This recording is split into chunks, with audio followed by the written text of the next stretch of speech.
Falando sobre o trabalhador, quero abrir a coluna do Sakamoto. Ontem estava bombando na nossa página essa coluna do Sakamoto. Adeus 13º e férias? Que história é essa, Sakamoto? Avança o julgamento que pode desmontar o emprego formal.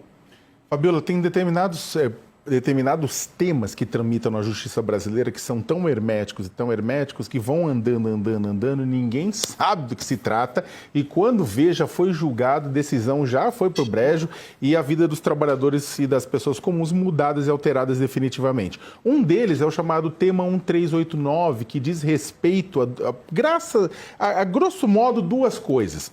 A competência para julgar problemas trabalhistas envolvendo pessoas que têm empresa aberta no próprio nome, empresas individuais, né, PJ, MEI, etc. e tal, e se é na Justiça do Trabalho ou na Justiça Comum.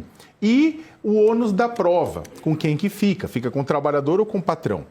Né? Por que isso é importante? É um caso que está sendo julgado, o relator é o Gilmar Mendes, e agora, semana passada, né, a Procuradoria-Geral da República deu um parecer favorável à tese de que a Justiça Comum tem sim essa prerrogativa para julgar esses casos e não a Justiça do Trabalho, e que o ônus da prova tem que ser de acordo com a Justiça Comum, ou seja, não necessariamente vai beneficiar o denunciante.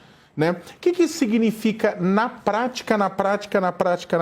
Significa que isso pode fazer com que o emprego formal, aquele com carteira assinada, 13º salário, férias, limite de jornada, possa reduzir e se tornar exceção para algumas categorias de trabalhadores. Por quê? Porque vai ser muito mais barata a contratação de outra forma.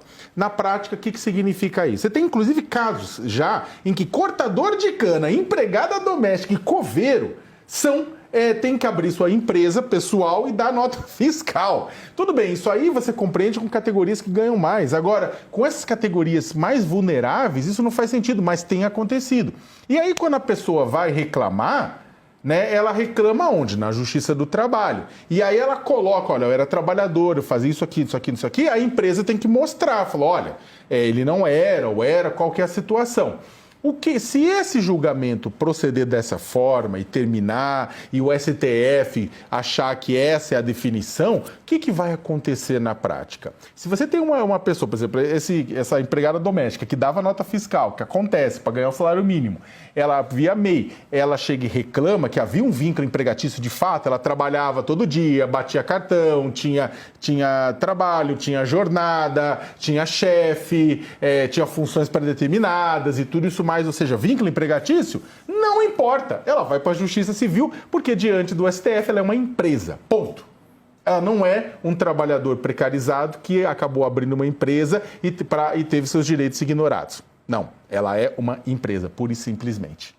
Né? E aí o que acontece na prática? Acontece na prática que isso vai precarizar a relação dos trabalhos. Eu conversei com muita gente mesmo, ministro do Supremo, ministro do Tribunal Superior do Trabalho, conversei com o deputado, conversei com o senador, conversei com o procurador, conversei com o magistrado, conversei com o sindicalista, conversei com muita gente. E existe uma preocupação generalizada do mundo do trabalho com relação a isso. Do outro lado, você tem muitos setores econômicos que estão torcendo para que isso aconteça, inclusive para reduzir o número de pessoas contratadas formalmente. Aí você pode falar, só para terminar.